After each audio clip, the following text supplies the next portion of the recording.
I think it's unacceptable, and I wouldn't put up with it in my business, an employee that I had. And it is beneath the dignity of you and this department and everything you're working on.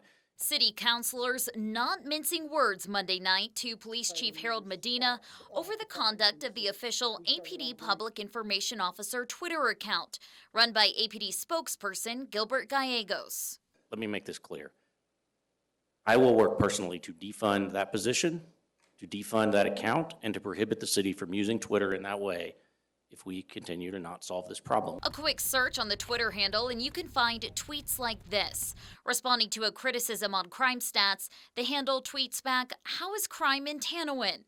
In another tweet, it says, "Calling out your BS is a public service."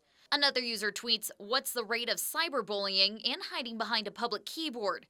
Gallegos tweets back, "6 figures." One tweet, a user referenced the APD SWAT fire that they say, quote, "murdered Brett Rosenau." He's the teen who died in a house fire sparked by a device used by officers. In response, Gallegos tweeted, "Didn't know a fire can murder someone."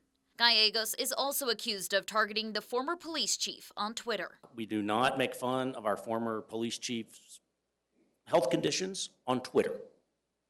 That is too far, and someone needed to be disciplined for it, and as near as I can tell, it hasn't happened. Now the chief is defending the tweets, So we do push back and we give the proper narrative back. saying they respond to make sure their officers are treated fairly and to help correct misinformation. Number one, dissuades the community from reporting those crimes because they think that APD is not going to do anything. And number two, it takes away from the work that our officers do each and every day. And while some responses are responding with information on suspects or happening crime scenes or data from the department, others are questionable. Did you ever, as chief or leader of this department, find any of these tweets problematic? You know, I looked at who Gilbert was fighting, and there's an obvious dislike of some of these individuals and our mayor. And this is very politically motivated and very personable. And yes, we pushed back. And do I cringe at times because we pushed back?